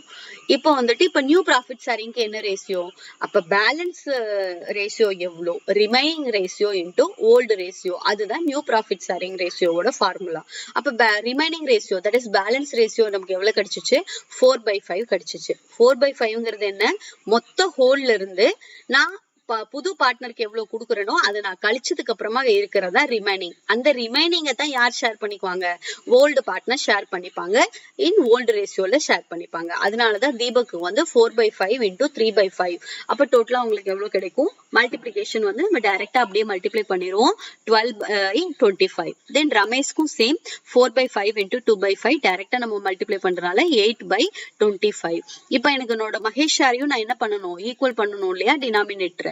அதுக்காக 1 by 5 5 வந்து நான் 1 by 5 நான் 25 நான் கன்வெர்ட் பண்றதுக்காக நான் என்ன பண்ணுவேன், 5ஆல மல்டிப்ளை பண்ணணும். அப்ப ரெண்டு பக்கமும் 5ஆல மல்டிப்ளை பண்ணும்போது ஆட்டோமேட்டிக்கா அவங்களோட ஷேர் என்ன கிடைச்சிரும், 5 by 25. 5 by 25. இப்ப என்ன ஆயிடுச்சு, டினாமினேட்டர் எல்லாமே வந்து ஈக்குவல் ஆயிடுச்சு, எல்லாத்துக்குமே 25. டோட்டலா 25 ஷேரு. அதுல 12 வந்து தீபக்கும், 8 வந்து ரமேஷ்க்கும், மகேஷ்க்கும் வந்து 5ம் கொடுக்குறாங்க. இப்ப நான் எல்லாத்தையும் நம்ம ஆட் பண்ணா நமக்கு என்ன கிடைக்கணும், 25 கிடைக்கணும். இப்ப கிடைக்கிற ப்ராஃபிட்ட இந்த ரேஷியோல தான் என்ன பண்ணிக்குவாங்கன்னா ஃபியூச்சர்ல ஷேர் பண்ணிப்பாங்க. That is calculation of new profit sharing ratio. Doubts இருக்கா ma'am? Okay ma'am. Next one is sacrificing ratio. Sacrificing ratio, it is a very simple. புதுசா ஒரு பார்ட்னர் வந்திருக்கிறதுனால பழைய பார்ட்னர்ஸ் என்ன சாக்ரிஃபைஸ் பண்ணாங்க, எவ்வளவு சரண்டர் பண்ணிருக்காங்க புது பார்ட்னருக்கு அப்படின்னு நம்ம கண்டுபிடிக்கிறது தான் sacrificing ratio. It is very simple. நம்ம ஓல்டு ரேஷியோல இருந்து நியூ ரேஷியோவை மைனஸ் பண்ணிட்டோம்னா நமக்கு சாக்ரிஃபைசிங் ரேஷியோ கிடைச்சிரும். Sacrificing ratio that is equal to old ratio minus new ratio. அப்ப இதே ப்ரீவியஸ் சம்கே நம்ம ஓல்டு ரேஷியோவும் நியூ ரேஷியோவும் கண்டுபிடிக்கிறோம் அப்படின்னு பாத்தீங்கன்னா, ஓல்டு ரேஷியோ வந்து 3 by 5 மைனஸ் நியூ ரேஷியோ வந்து 12 divided by 25. இப்ப இதுல இருந்து நான் இதை மைனஸ் பண்ணணும் அப்படின்னா சேம் ரூல், டினாமினேட்டர் நான் ஈக்குவல் ஆக்கணும், 25 ஆக்கணும். அப்ப 25 ஆக்கணும்னா 5ஆல மல்டிப்ளை பண்ணா 25 கிடைக்கும். அப்ப கீழே 5 அப்படிங்கிறது மேலேயும் 5ஆல நான் மல்டிப்ளை பண்ணும்போது 3 into 5 15 by 25 வரும், மைனஸ் 12 by 25. அப்ப டினாமினேட்டர் வந்து 25 ஆயிடுச்சு, நியூமரேட்டர் நம்ம மைனஸ் பண்றோம், 15 minus 12 3 by 25 வந்து Deepak. Same rule we are following for Ramesh also. We are getting the answer 2 by 25. அப்ப 3:5. இதுல ஒரு ட்ரிக் இருக்கு. என்ன ட்ரிக் இருக்குன்னு பாத்தீங்கன்னா, இந்த மாதிரி மெத்தட்ல, அதாவது புதுசா ஒரு பார்ட்னர் அட்மிட் ஆயிட்டு அவர் வந்து மொத்தத்தையும் பழைய பார்ட்னர் கிட்ட இருந்து அக்யூர் பண்றாங்க. அப்ப மொத்தத்தையும் அவங்க கிட்ட அக்யூர் பண்ணும்போது இது என்ன ரூல்னு பாத்தீங்கன்னா, நமக்கு ஓல்டு ரேஷியோ என்னவோ அதேதான் சாக்ரிஃபைசிங் ரேஷியோவா கிடைக்கும். செக் பண்ணுங்க. இப்ப இவங்களுடைய ஓல்ட் ரேஷியோ ப்ராப்ளம்ல என்ன கொடுத்திருக்காங்க, தீபக் அண்ட் ரமேஷ் வந்து அவங்களுடைய ப்ராஃபிட்ஸ் வந்து 3:2ல ஷேர் பண்ணிக்கிறாங்க. இதுதான் அவங்களுடைய ஓல்ட் ரேஷியோ. இந்த ஓல்ட் ரேஷியோ தான் சாக்ரிஃபைசிங் ரேஷியோ 3:2. நம்ம இதை கால்குலேட் பண்ணாமையே நம்ம என்ன பண்ண முடியும், இந்த சிச்சுவேஷனுக்கு இதுதான் சாக்ரிஃபைசிங் ரேஷியோன்னு சொல்ல முடியும். அப்படி சொன்னாலும் கரெக்ட் தான். அப்போ ஒரு ப்ராப்ளம் கொடுத்திருக்காங்க, இந்த மாதிரி ஒரு ப்ராப்ளம் கொடுத்துட்டு கால்குலேட் சாக்ரிஃபைசிங் ரேஷியோன்னு கொடுத்தாங்கன்னா நம்ம இதெல்லாம் கால்குலேஷன் போடணுங்கிற நெசசிட்டியே கிடையாது. டைரக்டா அவங்களுடைய ஓல்ட் ரேஷியோ என்னவோ அது அப்படியே வந்து நம்ம சாக்ரிஃபைசிங் ரேஷியோன்னு சொல்லிட்டு ஆன்சர் பண்ண முடியும். பண்ணா அது கரெக்டா இருக்குமானா 100% கரெக்டா தான் இருக்கும். நீங்க இந்த மாதிரி நிறைய ப்ராப்ளம் சால்வ் பண்ணி பாத்தீங்கன்னாலும் அதே மாதிரிதான் வரும். இப்ப இதுல நம்ம எதை மட்டும் கரெக்டா நோட் பண்ணிக்கணும், அவன் வந்து என்ன பண்றான், புதுசா வர்ற பார்ட்னர் வந்து he acquire from the old partnersல இருந்து இது பண்ணிக்கிறான். அந்த சிச்சுவேஷன்ல தான் இந்த கண்டிஷன் வந்து அப்ளை பண்ணணும். ஓகே, நெக்ஸ்ட் வந்து இப்போ வந்து புதுசா ஒரு பார்ட்னரை அட்மிட் பண்றதுக்கு நான் என்னென்னலாம் பண்ணணும் அப்படின்னா, இதெல்லாமே அக்கௌண்டிங் ட்ரீட்மெண்ட் தான். என்னோட அசெட்ஸை வந்து நான் என்ன பண்ணுவேன், ரீவேல்யூ பண்ணணும். அது என்ன பண்ணணும், நான் வந்து அது ஒரு ரீவேல்யூஷன் அக்கௌண்ட்ல நான் ஷோ பண்ணி காமிக்கணும். அப்ப நான் அப்படி ரீவேல்யூஷன் அக்கௌண்ட் நான் ஷோ பண்ணும்போது நான் அசெட்ஸை வந்து நான் ரீவேல்யூ பண்ணும்போது மேபி அதுல எனக்கு ரீவேல்யூஷன்ல வந்து ஒரு ப்ராஃபிட்டோ ஒரு லாஸோ கிடைக்கும். அப்ப அந்த ப்ராஃபிட்டோ லாஸோ கிடைக்கிற ப்ராஃபிட் கிடைச்சாலும் சரி லாஸ் கிடைச்சாலும் சரி அதை நான் என்ன பண்ணிடணும்னா பழைய பார்ட்னர்ஸ்க்கு வந்து அதை நான் டிரான்ஸ்ஃபர் பண்ணிடணும். அது நான் பண்ணணும். ப்ராஃபிட்ஸ் கிடைச்சாலும் தே வேர் பெனிஃபிஷியல், சப்போஸ் லாஸ்னாலும் they are responsible. Then calculate the existing partner share of goodwill. Share of goodwill வந்து நம்ம எக்ஸிஸ்டிங் பார்ட்னர்ஸ்க்கு எப்படி கால்குலேட் பண்ணுவோம் அப்படின்னு பாத்தீங்கன்னா அக்கார்டிங் டு தேர் ஓல்ட் ரேஷியோல நம்ம கால்குலேட் பண்ணுவோம். தென் அதுக்கப்புறமா நான் வந்து பார்ட்னர்ஸ்க்குன்னு சொல்லிட்டு நான் என்ன பண்ணணும், அக்கௌண்ட் வந்து கேபிட்டல் அக்கௌண்ட் வந்து நான் ஓபன் பண்ணணும். அதுக்கப்புறம் எனக்கு அவங்களுக்கு எவ்வளவு குட்வில் கிடைச்சிச்சோ அதை வந்து நான் என்ன பண்ணிடுவேன், ரைட் ஆஃப் பண்ணிடுவேன். Write off against the all the partners. அதுக்கப்புறம் then I need to calculate the new profit sharing ratio. இது எல்லாமே ஸ்டெப்ஸ். இது one by one we will discuss now. First வந்து ரீவேல்யூவேஷன் அக்கௌண்ட். ரீவேல்யூவேஷன் அக்கௌண்ட் அப்படின்னா என்ன அர்த்தம் அப்படின்னு பாத்தீங்கன்னா இட் இஸ் அ சிம்பிள். நம்ம அசெட்ஸை வந்து எப்படி நம்ம காஸ்ட் வேல்யூல போட்டிருக்கோம், இப்போ அட் பிரசன்ட் வந்து அதோட வேல்யூ என்ன அப்படின்னு சொல்லிட்டு கரண்ட் சுச்சுவேஷனுக்கு அதோட வேல்யூ என்ன அப்படின்னு கணிச்சிட்டு நம்ம புதுசா ஒரு ரீவேல்யூஷன் அக்கௌண்ட் ஓபன் பண்ணிட்டு நம்ம அசெட்ஸ் வந்து பழைய அசெட்டோட வேல்யூ எவ்வளோன்னு பார்க்கணும். இப்போ புதுசா அதோட அசெட்டோட வேல்யூ மேபி இன்க்ரீஸும் ஆயிருக்கலாம் டிக்ரீஸும் ஆயிருக்கலாம். எப்படின்னு பாத்தீங்கன்னா இப்ப லேண்ட் இருந்துச்சுன்னா நமக்கு லேண்ட் வந்து அப்ரிசியேட் ஆகும், அதோட வேல்யூ வந்து அப்ரிசியேட் ஆகும், மத்தலப் அவங்களோட வேல்யூ வந்து அதிகமாகும். பட் சப்போஸ் வந்து நம்ம ஒரு மெஷினரி வாங்கியிருக்கோம், அந்த மெஷினரி 10 வருஷமா யூஸ் பண்ணிட்டோம்னா வாங்கினதை விட அதிகமாகுமானா ஆகாது. அது என்ன ஆயிரும், டெப்ரிசியேஷன் வேல்யூல டிக்ரீஸ் ஆயிரும். அப்ப கரண்ட் வேல்யூ வந்து டிக்ரீஸ் ஆகும். அப்ப அசெட்டோட வேல்யூ நம்ம ரீவேல்யூ பண்ணும்போது இன்க்ரீஸ் ஆகிறதுக்கும் பாசிபிள் இருக்கு, டிக்ரீஸ் ஆகிறதுக்கும் பாசிபிள் இருக்கு. அப்ப அது டிக்ரீஸ் ஆயிருந்தாலும் இன்க்ரீஸ் ஆயிருந்தாலும் we are showing in the revaluation account. அதுவும் வந்து ஒரு லெட்ஜர் அக்கௌண்ட் தான்.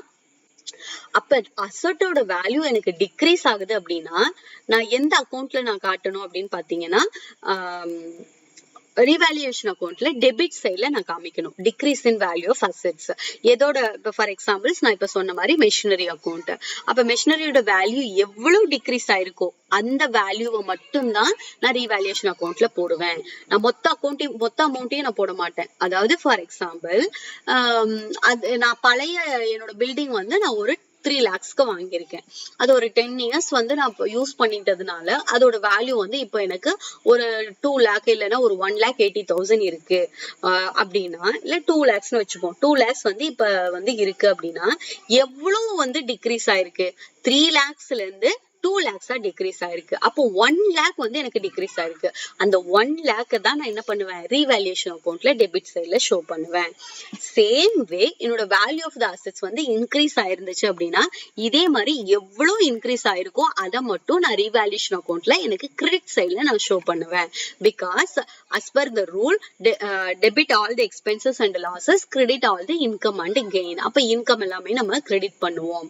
தென் சேம் நம்ம லைபிலிட்டி. இப்ப லைபிலிட்டின்னு வச்சுக்கோங்களேன், லைபிலிட்டிலையும் இன்க்ரீஸ் அண்ட் டிக்ரீசஸ் பாசிபிள். நான் ஏதாவது ரீபேமெண்ட் பண்ணியிருந்தேன்னா என்னோட இப்ப லோன் எடுத்திருக்கேன், நான் லோன் எடுத்த உடனே என்னோட லைபிலிட்டில நான் லோன் எழுதியிருப்பேன். ஒரு 3 months கழிச்சோ இல்ல 2 months கழிச்சோ இல்ல இன்ஸ்டால்மெண்ட்லயோ ஒரு இஎம்ஐலயோ நான் லோனை கட்டிக்கிட்டே வரேன் அப்படின்னா எவ்வளவு நான் ரீபே பண்ணிருக்கேனோ அந்த அமௌண்ட் போக மீதி இருக்கிற லோன் அமௌண்ட்டை தான் நம்ம வந்து என்ன பண்ணிக்குவோம், இப்போ வந்து கன்சிடர் பண்ணுவோம். அப்போ அதோட லைபிலிட்டி வந்து எனக்கு என்ன இருக்கும், குறைஞ்சிருக்கும். அதே மாதிரி ஒரு கிரெடிட்டாருக்கும் நான் பேமெண்ட் கொடுத்திருந்தேன்னா குறைஞ்சிருக்கும்.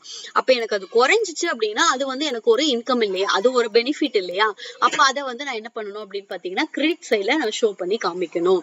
சப்போஸ் லயபிலிட்டி புதுசா மறுபடியும் ஒரு புது லோன் எடுத்திருக்கலாம், இல்ல புதுசா ஒரு கிரெடிட்டார் கிட்ட நம்ம வாங்கிருக்கலாம்னா நம்ம லயபிலிட்டி இன்க்ரீஸ் ஆயிருக்கும். அப்ப எவ்வளவு லயபிலிட்டி இன்க்ரீஸ் ஆயிருக்கோ அதை வந்து நான் டெபிட் சைட்ல ஷோ பண்ணுவேன். இதுல நமக்கு இந்த மாதிரி கொஸ்டின்ஸ் எந்த மாதிரி கேட்கலாம் அப்படின்னா சேம் உங்களோட ரீவேல்யூஷன் அக்கௌண்ட்ல அசெட்ஸ் வந்து எந்த சைடு வரும், அசெட் இன்க்ரீஸ் ஆனா எந்த சைடு வரலாம், இல்ல டிக்ரீஸ் ஆனா எந்த சைடு வரலாம் அப்படிங்கிற மாதிரி கேட்கலாம். இல்ல ஒரு கேஸ் ஸ்டடிஸ் மாதிரி அசெட்டோட வேல்யூ 1 lakh இருந்துச்சு பிகினிங்ல, இப்ப ரீவேல்யூஷன் பண்ணும்போது அதோட வேல்யூ வந்து 1,20,000 அப்படின்னா இது எவ்வளவு வந்து நீங்க ரீவேல்யூ பண்ணிருக்கீங்க, அது எவ்வளவு நீங்க அமௌண்ட் எடுத்திருக்கீங்கன்னு சொல்லிட்டு கேட்கலாம். அந்த மாதிரி கொஸ்டின்ஸ் வரலாம்.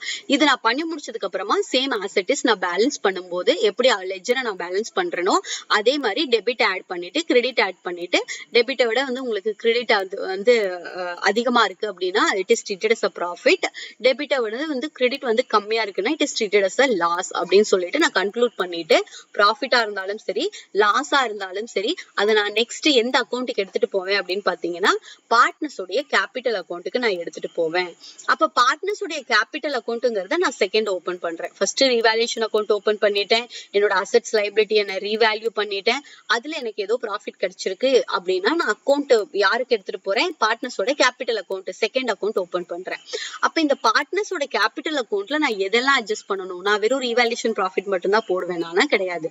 அப்ப ரீவேல்யூஷன் பார்ட்னர்ஸோட கேபிட்டல் அக்கௌண்ட் வந்து எப்படி ஆக்சுவலி அது எந்த பேசிஸ்ல வந்து அந்த கேபிட்டல் அக்கௌண்ட் கொடுப்பாங்க. இப்ப ரீவேல்யூஷன்ல ப்ராஃபிட் கிடைச்சிருச்சுனாலும் லாஸ் கிடைச்சிருச்சுனாலும் அவங்களுக்கு அது எந்த பேசிஸ்ல கொடுத்துருப்பாங்க அப்படின்னு பாத்தீங்கன்னா as per the old profit sharing ratio. Old profit sharing ratio என்னவோ அதை பேஸ் பண்ணி அவங்களுக்கு என்ன பண்ணிருப்பாங்க, ப்ராஃபிட்ஸையோ லாஸையோ ஷேர் பண்ணி கொடுத்துருப்பாங்க. அது எங்க கொண்டு போய் அது எந்த அக்கௌண்ட்ல நம்ம கொண்டு போறோம், கேபிட்டல் அக்கௌண்ட்ல கொண்டு போறோம். கேபிட்டல் அக்கௌண்ட் எந்த மாதிரி எல்லாம் இருக்கும்னு பாத்தீங்கன்னா கேபிட்டல் அக்கௌண்ட்ல அவங்களுடைய கேபிட்டல் பேலன்ஸ் காமிப்பாங்க கிரெடிட் சைட்ல. அதுக்கப்புறம் அவங்களுக்கு ஏதாவது இன்கம்ஸ் கிடைச்சிச்சு அப்படின்னா கேபிட்டல் அக்கௌண்ட்ல கிரெடிட் சைடு கொடுத்துருப்பாங்க. ப்ராஃபிட்ஸ் ஏதாவது லாஸ் கிடைச்சிச்சு அப்படின்னா அதை வந்து கேபிட்டல் அக்கௌண்ட்ல டெபிட் சைட்ல காட்டுவாங்க. சேம் குட்வில் கிடைச்சிருக்கு அப்படின்னாலும் அதை கிரெடிட் சைட்ல கொடுப்பாங்க. when they are written off their goodwill, written off அப்படிங்கிறது திருப்பி கொடுக்கறது. அப்படி கொடுக்கும் போது என்ன பண்ணுவாங்க, அதை டெபிட்ல போடுவாங்க. இந்த மாதிரி எல்லா அட்ஜஸ்ட்மெண்ட்டும் கேபிட்டல் அக்கௌண்ட்ல பண்ணுவாங்க. இப்ப சிம்பிளா வந்து பேலன்ஸ் எப்படி கேபிட்டல் அக்கௌண்ட்ல இருக்கோ அதே மாதிரி நம்ம என்ன பண்ணணும், ரீவேல்யூஷன் அக்கௌண்ட்ல எப்படி க்ளோஸ் பண்ணமோ அதே மாதிரி என்னுடைய கேபிட்டல் அக்கௌண்ட்டையும் நான் க்ளோஸ் பண்ணுவேன். அப்படி நான் க்ளோஸ் பண்ணும்போது எனக்கு அதுல ப்ராஃபிட் கிடைச்சிருக்கா, சர்ப்ளஸா டெபிசிட்டா அப்படின்னு சொல்லிட்டு நான் ஃபைண்ட் அவுட் பண்ணணும். இதுதான் வந்து அதோடைய ஃபைனல் ரிசல்ட். இப்போ வந்து ஜேர்னல் என்ட்ரிஸ் வந்து பார்க்கலாம். ஜேர்னல் என்ட்ரிஸ் வந்து when I am increasing the asset value வந்து அசெட்டோட இப்ப நமக்கு லெட்ஜர்ல இருந்தே ஜேர்னல் பண்ணிடலாம்னு வச்சுக்கோங்களேன். லெட்ஜர்ல வந்து நான் அசெட் வந்து இன்க்ரீஸ் ஆகும்போது நான் கிரெடிட் சைட்ல காமிச்சிருக்கேன். அப்ப ரீவேல்யூஷன் அக்கௌண்ட்ல கிரெடிட் சைட்ல நான் காமிச்சிருக்கேன். அப்ப என்ன ஜேர்னல் வரும், asset account data to revaluation account வரும். சேம் அதே ஜஸ்ட் ஆப்போசிட், என்னோட அசெட் வேல்யூ வந்து என்ன இருக்கு, டிக்ரீஸ் ஆயிருக்கு. டிக்ரீஸ் ஆன அசெட் வேல்யூவை நான் எங்க காமிச்சேன், டெபிட்ல காமிச்சேன். அப்ப revaluation account data to asset account. Same liability increase ஆயிருக்கு, டிக்ரீஸ் ஆயிருக்கு, அதுக்கான ஜேர்னல் என்ட்ரிஸ். அதே மாதிரி இப்போ ஓகே இதெல்லாம் வந்து பழைய நம்ம அக்கௌண்ட்ல இருந்து தானே எடுக்கிறோம். பழசா வந்து அவங்க ஆல்ரெடி போட்டு வச்சிருக்கிறத பேலன்ஸ் ஷீட்ல இருக்கிறத பேஸ் பண்ணி நம்ம போடுறோம். இப்ப பேலன்ஸ் ஷீட்ல எனக்கு பழைய அக்கௌண்ட் எதுவுமே, பழைய அசெட் எதுவுமே இல்லாம புதுசா ஒரு அசெட் வந்து பர்ச்சேஸ் பண்ணிருக்கேன். அதுதான் நம்ம என்னன்னு சொல்லுவோம்னா அன்ரெக்கார்டட் அசெட் அப்படின்னு சொல்லுவோம். ஆல்ரெடி நான் ஷோ பண்ணியிருந்தேன்னா அதுல இன்க்ரீஸ் ஆயிருக்கா டிக்ரீஸ் ஆயிருக்கான்னு பார்த்துட்டு நான் போட்டுட்டேன். இப்போ வந்து ஒரு அசெட் நான் வாங்கிட்டேன், ஆனா அதை நான் எழுதாம வச்சிருக்கேன். இப்பதான் வாங்கியிருக்கேன் ரீசெண்டா, அதை நான் எழுதல அப்படின்னா அது அன்ரெக்கார்டட் அசெட் அப்படின்னு சொல்லுவாங்க. அப்ப அந்த அன்ரெக்கார்டட் அசெட் அப்படிங்கறதும் that is also income of the business.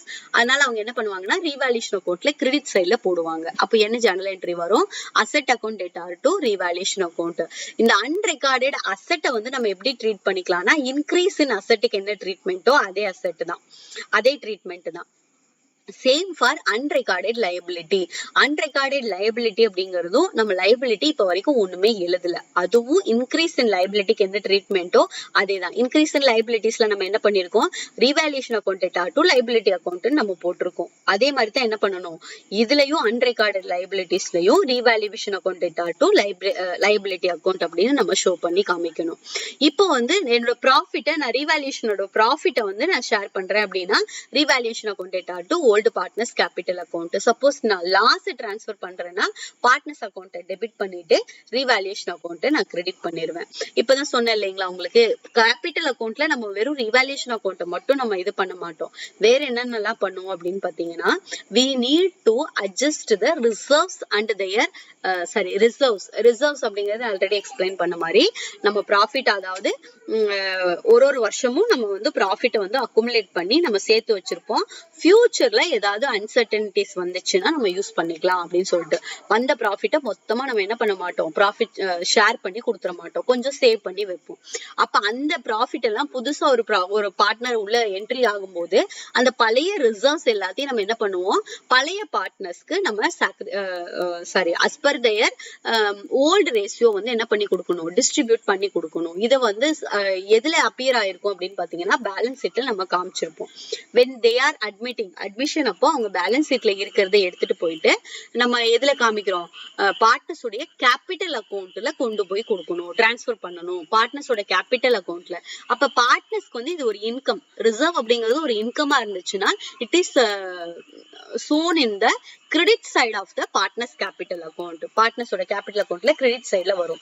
Suppose ஏதாவது லாசஸ் இருந்திருக்கு, ப்ரீவியஸாவே அக்குமுலேட்டட் லாசஸ் ஏதாவது இருந்துச்சுன்னா அதை நம்ம வந்து டெபிட் சைட்ல காமிக்கணும். அப்ப இதுக்கு என்ன ஜர்னல் என்ட்ரிஸ் அப்படிங்கறத பார்க்கலாம். undistributed or accumulated profits reserves, undistributed இருந்தாலும் சரி, நான் இது வரைக்கும் உனக்கு கொடுக்காத ப்ராஃபிட்டா இருந்தாலும் சரி, இல்ல நான் சேர்த்து வச்சிருக்க ப்ராஃபிட்டா இருந்தாலும் சரி, எதுவா இருந்தாலும் இப்ப நான் உனக்கு பிரிச்சு கொடுக்குறேன். அப்ப அது உனக்கு இன்கம். அப்ப நான் அக்குமுலேட்டட் ப்ராஃபிட்ஸை டெபிட் பண்ணிட்டு ஓல்டு பார்ட்னர் கேபிட்டல் அக்கௌண்ட்டை நான் கிரெடிட் பண்ணுவேன். இதுல நியூ பார்ட்னர் வரமாட்டாங்க. ஏன் வரமாட்டாங்க, இது அவங்களுடைய பழைய ப்ராஃபிட், அதுல அவங்களுக்கு ஃபுல் ரெஸ்பான்சிபிலிட்டி இவங்களுக்கு தான் இருக்கு, புதுசா வந்தவங்களுக்கு கொடுக்க மாட்டாங்க. அப்ப அதே மாதிரி அன்டிஸ்ட்ரிபியூட்டட் லாசஸ் இருந்தாலும் யார் தான் எடுத்துக்கணும், பழைய பார்ட்னர் மட்டும்தான். புதுசா வந்தவன் உடனே நீ என்னோட லாஸை ஷேர் பண்ணனா கண்டிப்பா நான் பார்ட்னராவே வரமாட்டேன்னு சொல்லிடுவாங்க. மேக்சிமம் லாஸ்ல போற எந்த பிசினஸ்க்கும் யாரும் புது பார்ட்னர்ஸே வந்து அக்செப்ட் பண்ணிட்டு வரமாட்டாங்க. சப்போஸ் வந்தா கூட they are not able to bear the losses. அப்ப அந்த லாசஸும் முழுக்க யார் தான் எடுத்துக்கணும்னா ஓல்டு பார்ட்னர்ஸ் தான் எடுத்துக்கணும். Okay, now we move on to the goodwill. Goodwill அப்படின்னா என்ன அர்த்தம், ஒரு கம்பெனியோட இது வந்து ஒரு இன்டான்ஜிபிள் அசெட் அப்படின்னு நம்ம சொல்லுவோம். அந்த ஒரு கம்பெனியோட பேரு, ஒரு நல்ல பேரு, ஒரு பெரிய புகழ், அவங்களோட ரெப்புடேஷன்ஸ், ஒரு கம்பெனிக்கு வந்து ஒரு பிசினஸ்க்கு வந்து கரண்ட்ல இருக்கிற ஒரு இமேஜ், இதெல்லாம் பேஸ் பண்ணி அவனா என்ன வச்சிருப்பான், ஒரு வேல்யூ வந்து பிக்ஸ் பண்ணி வச்சிருப்பான். அததான் குட்வில் அப்படின்னு சொல்லி வச்சிருப்பான். ஆக்சுவலா அதுக்கு அமௌண்ட் இருக்கா, உண்மையாலுமே அந்த அமௌண்ட் எங்க இருக்கு அப்படிங்கிறது கண்டிப்பா யாருக்கும் தெரியாது. அது ஒரு பிசினஸ் அப்படின்னா அந்த பிசினஸ்க்கு ஒரு குட்வில் இருக்குன்னு சொல்லிட்டு ஒரு வேல்யூ வந்து கொடுக்குறாங்க. அதை வந்து ஒரு அசெட்டா வந்து ட்ரீட் பண்ணிக்கிறாங்க, இன்டான்ஜிபிள் அசெட்டா ட்ரீட் பண்ணிக்கிறாங்க. சரி, ஓகே, நான் ஒரு இன்டான்ஜிபிள் அசெட்டா வந்து நான் வச்சிட்டு இருக்கேன் இல்லையா, அந்த அசெட்டோட வேல்யூவை நான் எப்படி கால்குலேட் பண்றது, நம்மளா தான் கால்குலேட் பண்ணுவோம்னு சொல்றோம் இல்லையா, அந்த வேல்யூ வந்து நான் எப்படி கால்குலேட் பண்ணுவேன்னா, நான் எனக்கு எந்த மாதிரி ப்ராஃபிட் கிடைக்குதோ, எனக்கு கம்மியா ப்ராஃபிட் கிடைக்குதா, அது நிறைய ப்ராஃபிட் கிடைக்குதா, எனக்கு அதை பேஸ் பண்ணி தான் என் பிசினஸ்க்கு வந்து ரெப்புடேஷன் இருக்கு, என் பிசினஸ்க்கு வந்து குட்வில் இருக்குன்னு சொல்லி நான் கால்குலேட் பண்ணுவேன். அது எப்படி கால்குலேட் பண்றதுக்குன்னு சொல்லிட்டு ஒரு 2 மெத்தட் கொடுத்திருக்காங்க. ஒன்னு வந்து ஆவரேஜ் ப்ராஃபிட் மெத்தட், இன்னொன்னு வந்து சூப்பர் ப்ராஃபிட் மெத்தட். இந்த 2 மெத்தட்ல எந்த மெத்தட் வேணாலும் ஃபாலோ பண்ணி நம்ம என்ன பண்ணலாம், குட்வில் வந்து கால்குலேட் பண்ணிக்கலாம். இப்ப ஆவரேஜ் ப்ராஃபிட் மெத்தடுக்குன்னு சொல்லிட்டு ஒரு ஃபார்முலா இருக்கு. as per the average profit method எனக்கு டோட்டலா எவ்வளவு ப்ராஃபிட் கிடைச்சிச்சோ அதை வந்து என்னோட டோட்டல் நம்பர் ஆஃப் இயர்ஸால நம்ம டிவைட் பண்ணனா எனக்கு ஆவரேஜ் ப்ராஃபிட் கிடைச்சிரும். அப்ப அந்த ஆவரேஜ் ப்ராஃபிட்டை number of years of purchase, எவ்வளவு இயர்ஸ் ஆஃப் பர்ச்சேஸ் கொடுத்துருக்காங்களோ அதை பேஸ் பண்ணி அதை மல்டிப்ளை பண்ணும்போது எனக்கு குட்வில் கிடைச்சிரும். அப்ப நான் இதுல 2 கால்குலேஷன் பண்ணணும். என்னோட ஆவரேஜ் ப்ராஃபிட்டை நான் எடுக்கணும். ஆவரேஜ் ப்ராஃபிட் எடுத்ததுக்கு அப்புறமா நான் குட்வில் வந்து எப்ப பர்ச்சேஸ் பண்ணிருக்கணும், number of years of purchase பண்ணிருக்கணும், அதால நம்ம மல்டிப்ளை பண்ணிட்டோம்னா எனக்கு என்ன கிடைச்சிரும், குட்வில் கிடைச்சிருக்கும். இதுக்கு வந்து ஒரு எக்ஸாம்பிள்ஸ் பார்ப்போம். இப்போ இதுல வந்து ஆவரேஜ் ப்ராஃபிட் அப்படின்னு சொல்லிட்டு ஒரு 5 வருஷத்தோட ப்ராஃபிட் கொடுத்துருக்காங்க. ஒரு 50,000, 80,000, ஒரு 1 இயர் லாஸும் கிடைச்சிருக்கு, 30,000 லாஸ் கிடைச்சிருக்கு. லாஸ் கிடைச்சா நம்ம மைனஸ் பண்ணிடணும். அதுக்கப்புறம் ப்ராஃபிட் ஒரு 40,000, ப்ராஃபிட் ஒரு 60,000. இந்த மாதிரி ஒரு 5 இயர்ஸ் உடைய ப்ராஃபிட் அண்ட் லாஸ் கொடுத்துருக்காங்க. அப்ப அந்த 5 இயர்ஸோட ப்ராஃபிட் அண்ட் லாஸை நான் எடுத்துட்டு ப்ராஃபிட் 4 வருஷத்தையும் ஆட் பண்ணிக்குவேன். ஒரு வருஷம் லாஸ் வந்ததை நான் மைனஸ் பண்ணிடுவேன். அந்த அமௌண்ட்டை நான் 5 டிவைட் பண்ணனா எனக்கு என்ன கிடைக்கும், ஆவரேஜ் ப்ராஃபிட் கிடைச்சிருச்சு. அதுக்கப்புறமா இந்த ஆவரேஜ் ப்ராஃபிட்டை நம்பர் ஆஃப் இயர்ஸ் ஆஃப் பர்ச்சேஸால நான் வந்து எவ்வளவு இயர்ஸ் இருக்குன்னு சொல்லிட்டு நான் மல்டிப்ளை பண்றேன். 2 இயர்ஸ் ஒரு எக்ஸாம்பிள்ஸ் கொடுத்துருக்காங்க. அப்போ 40,000 into 2 years it is treated as 80,000 as a goodwill அப்படின்னு சொல்லிட்டு நான் வேல்யூ பண்றேன். என் குட்வில்ல நான் இப்படிதான் வேல்யூ பண்றேன். அதுக்கப்புறமா இது one more example for this average profit methodக்கு try it. Sorry, இது actually same தான். இது question அது answer. Slide change இருக்கு. Then super profit method. Super profit method it is also having some formulas. இப்ப super profit நான் கண்டுபிடிக்கிறதுக்கு first நான் average profit கண்டுபிடிச்சிடணும். Average profit கண்டுபிடிச்சதுக்கு அப்புறமா என்னோட சூப்பர் ப்ராஃபிட் நான் கண்டுபிடிக்கணும். சூப்பர் ப்ராஃபிட் கண்டுபிடிக்கிறதுக்கு என்ன ஃபார்முலான்னு பாத்தீங்கன்னா, ஆவரேஜ் ப்ராஃபிட்டால நார்மல் ப்ராஃபிட்டை நான் மைனஸ் பண்ணேன்னா எனக்கு சூப்பர் ப்ராஃபிட் கிடைக்கும். அப்ப அந்த சூப்பர் ப்ராஃபிட்ல இருந்து number of years of purchase நான் மல்டிப்ளை பண்ணேன்னா எனக்கு என்ன கிடைச்சிரும்? குட்வில் கிடைக்கும். அப்ப நான் நார்மல் ப்ராஃபிட் எப்படி கண்டுபிடிக்கிறது? இப்பதான் ஆவரேஜ் ப்ராஃபிட் கண்டுபிடிக்கிறதுக்கு நம்ம ஃபார்முலா பார்த்தோம். 5 வருஷத்தோட ப்ராஃபிட் அண்ட் லாஸ் அதை டிவைடட் பை அதோட 5 இயர்ஸ்னா 5 இயர்ஸால நம்ம டிவைட் பண்ணோம்னா நமக்கு ஆவரேஜ் ப்ராஃபிட் கிடைச்சிடும். சேம் இப்ப நார்மல் ப்ராஃபிட் கண்டுபிடிக்கிறதுக்கும் நமக்கு ஒரு ஃபார்முலா இருக்கு. என்ன ஃபார்முலா இருக்குன்னு பாத்தீங்கன்னா, total capital employed. Total capital employed எவ்வளவோ அதுல இருந்து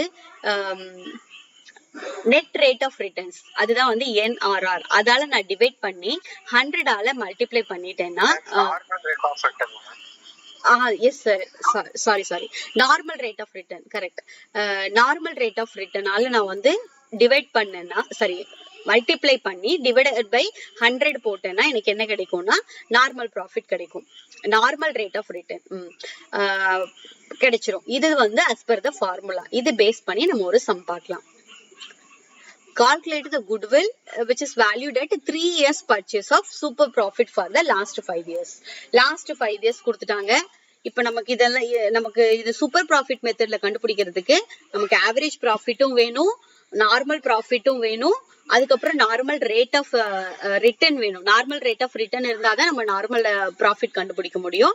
அதுக்கப்புறம் கேபிட்டல் எவ்வளவுன்னு சொல்லிட்டு அதுவும் வேணும், கேபிட்டல் எம்ப்ளாய்டும் வேணும். அப்ப இதுல இன்ஃபர்மேஷன்ஸ்ல எது கொடுத்துட்டாங்க? 5 வருஷத்துடைய ப்ராஃபிட் கொடுத்துருக்காங்க, இன் பிட்வீன் 1 இயருக்கு வந்து லாஸ் கொடுத்துருக்காங்க, தென் கேபிட்டல் எம்ப்ளாய்டு வந்து 3 lakhs கொடுத்துருக்காங்க, நார்மல் ரேட் ஆஃப் ரிட்டர்ன் வந்து 12% நமக்கு கொடுத்துருக்காங்க. Okay, how we will be calculate? First we can calculate the average profit. Average profit நம்ம என்ன பண்ணணும்?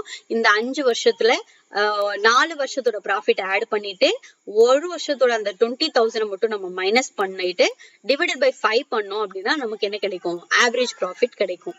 That is 56,000. 60,000 plus 1 lakh plus 60,000 plus 80,000 minus 20,000 divided by 5 we are getting 56,000.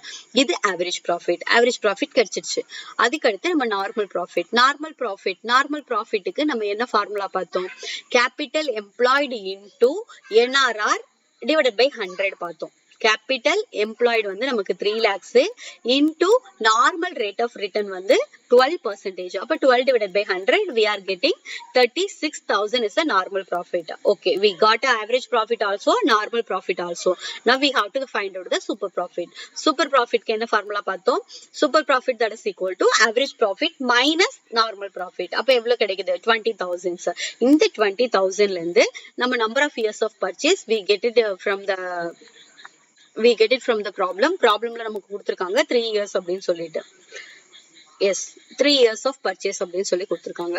Goodwill it is valued at 3 years of purchase of super profits of the last 5 years அப்படின்னு சொல்லி கொடுத்திருக்காங்க. அப்ப அந்த 3 years ஆல நம்ம மல்டிப்ளை பண்ணும்போது we are getting the goodwill value. It is coming under super profit method. இது எல்லாமே எப்ப நடக்குதுன்னு பாத்தீங்கன்னா at the time of admissionல தான் நடக்குது. அப்ப அட்மிஷன் அப்படிங்கும்போது ஓவரால் நம்ம என்னெல்லாம் பார்த்திருக்கோம்? நியூ ப்ராஃபிட் ஷேரிங் ரேஷியோ எப்படி கால்குலேட் பண்ணணும் அப்படிங்கறது நம்ம பார்த்திருக்கோம். அதுக்கப்புறம் பாத்தீங்கன்னா